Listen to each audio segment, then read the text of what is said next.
اعوذ باللہ من الشیطان الرجیم بسم اللہ الرحمن الرحیم ان تحرص على هداهم فإن الله لا يهدي من يضل وما لهم من ناصرين واقسموا بالله جهد أيمانهم لا يبعث الله من يموت بلى وعدا عليه حقا ولكن أكثر الناس لا يعلمون۔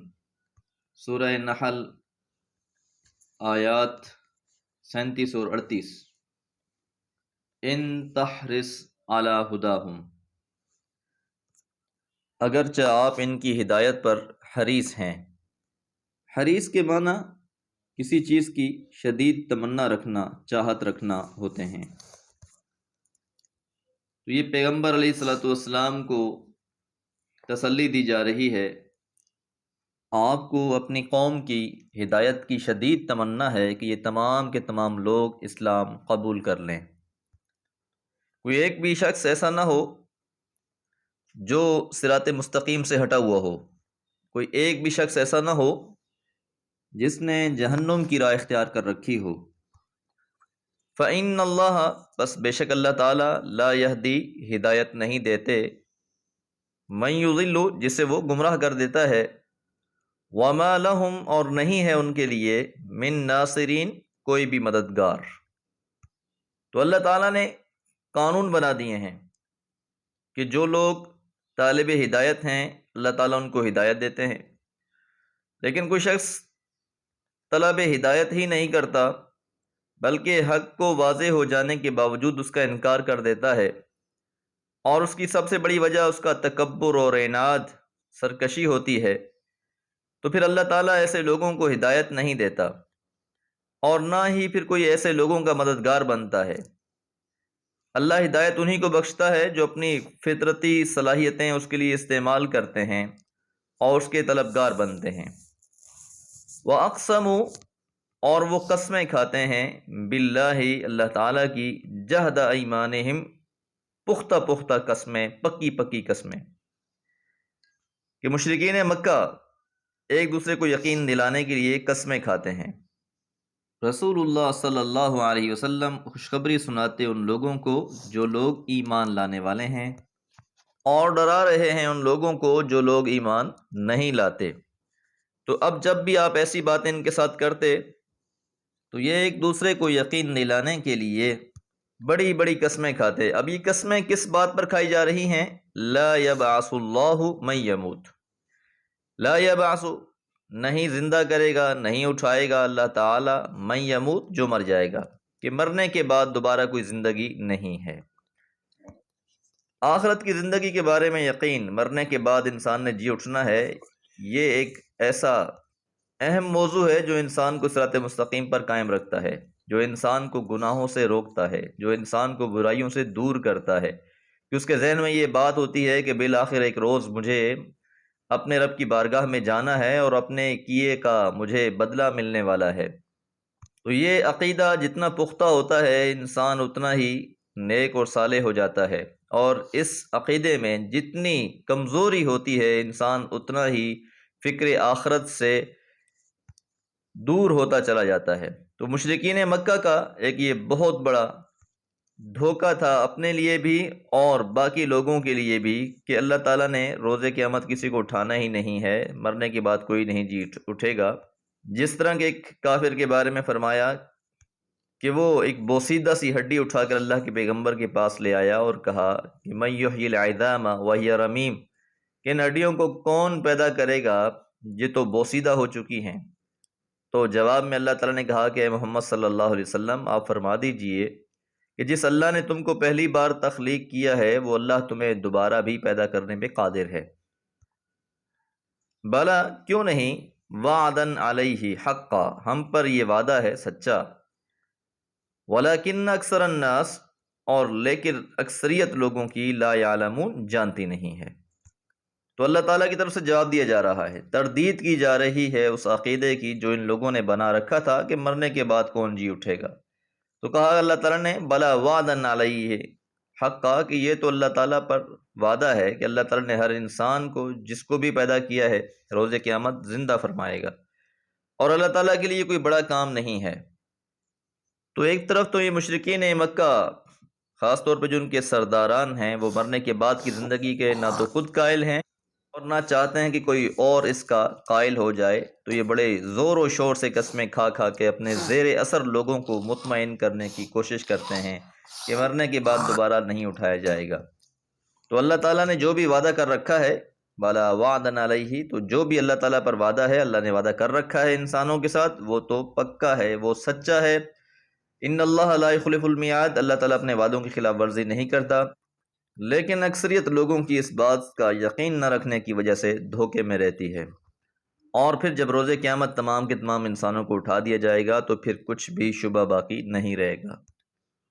اب اس وقت سب کو یقین آ جائے گا کہ واقعی ہم نے مرنے کے بعد جی اٹھنا تھا، لیکن اس وقت کا یقین کسی کام کا نہیں ہوگا۔ اللہ تعالیٰ سے دعا ہے اللہ تعالیٰ آخرت پر یقین کرنے والا بنائے۔ وما علیہ الا البلاغ۔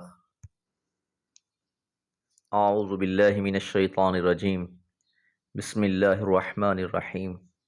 لیبین لہم الذی یختلفون فیہ وَلِيَعْلَمَ الَّذِينَ كَفَرُوا أَنَّهُمْ كَانُوا كَاذِبِينَ إِنَّمَا قَوْلُنَا لِشَيْءٍ إِذَا أَرَدْنَاهُ أَن نَّقُولَ لَهُ كُن فَيَكُونُ وَالَّذِينَ هَاجَرُوا فِي اللَّهِ مِن بَعْدِ مَا ظُلِمُوا لَنُبَوِّئَنَّهُمْ فِي الدُّنْيَا حَسَنَةً وَلَأَجْرُ الْآخِرَةِ أَكْبَرُ لَوْ كَانُوا يَعْلَمُونَ الَّذِينَ صَبَرُوا وَعَلَى رَبِّهِمْ يَتَوَكَّلُونَ۔ سورہ نحل آیات 39 سے 42۔ آیت نمبر 38 میں ہم نے یہ بات جانی کہ مشرکین مکہ کے رؤساء، سردار، عوام کو مطمئن کرنے کے لیے بڑی بڑی قسمیں کھاتے کہ روز قیامت دوبارہ کسی کو نہیں اٹھایا جائے گا۔ تو جواباً ارشاد فرمایا بالا وعدن علیہ حقا، یہ تو سچا وعدہ ہے اللہ تعالیٰ پر جس نے ہو کر رہنا ہے۔ اور مقصد کیا ہے؟ لیبین لہم، تاکہ واضح کر دے ان لوگوں کے لیے، الذی یختلفون فیہ، جو اختلاف کرتے ہیں اس میں۔ اب جس نے ساری زندگی اس بات کو مانا ہی نہیں، روز قیامت جب اس کو اٹھا کر کھڑا کر دیا جائے گا تو اس کا وہ سارا شک دور ہو جائے گا۔ یہ وہ منظر ہوگا جس کے بارے میں قرآن نے کہا من بعثنا من مرقدنا، یہ کس نے ہمیں اٹھا دیا ہماری جگہ سے۔ اور دوسرا، دین کے معاملات میں جو اختلاف کرتے ہیں، کسی بات کو تسلیم کرنے کے لیے تیار نہیں ہیں، وہاں یہ ساری باتیں واضح ہو جائیں گی۔ وَلِيَعْلَمَ الَّذِينَ كَفَرُوا، اور اس لیے کہ جان لیں وہ لوگ جنہوں نے کفر کیا ہے، أَنَّهُمْ كَانُوا كَاذِبِينَ، کہ بے شک وہی لوگ جھوٹے تھے۔ تو آج تو یہ لوگ بڑی بڑی قسمیں کھا رہے ہیں، لوگوں کو مطمئن کرنے کی کوششیں کر رہے ہیں، تو اب قیامت کے دن ہر نفس جان لے گا جو اس نے جھوٹ بولا ہے۔ انما، یقیناً، قولنا، ہماری بات، لشیئن، کسی بھی چیز کے لیے، اذا اردناہ، جب ہم ارادہ کر لیتے ہیں اس کا، ان نقول، ہم کہتے ہیں، لہو، اس کے لیے، کن، ہو جا، فیکون، وہ ہو جاتی ہے۔ تو جو لوگ یہ سمجھ رہے ہیں کہ یہ بڑے دور کی بات ہے، قیامت برپا ہونا، دوبارہ اٹھائے جانا، تو اس کا ازالہ کیا جا رہا ہے کہ اللہ تعالیٰ کے لیے یہ سارا معاملہ کوئی بڑی چیز نہیں ہے کہ اس کے لیے اتنے انتظامات کیسے ہوں گے، یہ کیسے ممکن ہوگا۔ اللہ تعالیٰ کا صرف ایک قول کن کہنا ہی کافی ہو جائے گا، کن کہیں گے فیکون، پس وہ ہو جائے گا۔ تو جس کا توکل اور یقین اللہ کی ذات پر ہے اس کو یہ بات سمجھ میں آ جاتی ہے، اور جس نے انکار ہی کیا، ہمیشہ جھٹلاتا رہا اس چیز کو، تو اس کے لیے یہ بہت بڑی بات ہوگی کہ یہ کیسے ممکن ہے۔ والذین، اور وہ جن لوگوں نے ہاجروا، ہجرت کی، فی اللہ، اللہ کے لیے، من بعد ما ظلموا، اس کے بعد کہ ان پر ظلم کیا گیا۔ اب اس بات کو بھی قیامت کے مقاصد کے تحت ہی بیان کیا جا رہا ہے کہ آخر اللہ کے وہ بندے بھی تو ہیں جو آج اس کی راہ میں، اس کی دین کی خاطر طرح طرح کے مصائب کا سامنا کیا، یہاں تک کہ ان کو مجبور ہو کر محض اپنے دین کو بچانے کی خاطر اپنے وطن گھر کو چھوڑ کر ایک غیر ملک حبشہ کی طرف ہجرت کرنی پڑی۔ تو ان پر ظلم کیا گیا، اس لیے فرمایا من بعد ما ظلموا، بعد اس کے کہ ان پر ظلم کیا گیا، لنبوئنہم، ضرور ہم ان کو ٹھکانہ دیں گے، فی الدنیا، دنیا میں بھی، حسنہ، اچھا۔ تو جب ان لوگوں نے اتنی بڑی قربانی دی ہے اللہ کی خاطر، اس کے دین کی خاطر، تو کیا اللہ تعالیٰ ان لوگوں کو ان کی جان بازیوں کا صلہ نہیں دے گا؟ ضرور دے گا۔ دنیا میں بھی ان کو اچھی طرح متمکن کرے گا، اور آخرت میں بھی۔ وَلَأَجْرُ الْآخِرَةِ اکبر، اور آخرت کا جو اجر ہے وہ تو بہت ہی بڑا ہے۔ آخرت میں تو ان کو عظیم اجر ملنے والا ہے۔ لَوْ كَانُوا يَعْلَمُونَ، کاش کہ یہ لوگ جان سکتے۔ تو بظاہر تو مشرکین مکہ ان پر غالب آنے کی کوشش کر رہے تھے، ان کو ستا رہے تھے، ان کو مختلف اذیتیں پہنچا رہے تھے، ان کو مجبور کیا جا رہا تھا کہ وہ اپنا گھر بار رشتہ دار سب کو چھوڑ کر یہاں سے چلے جائیں، اور وہ لوگ بھی دین کی خاطر سب کچھ سہنے کے لیے تیار ہو گئے۔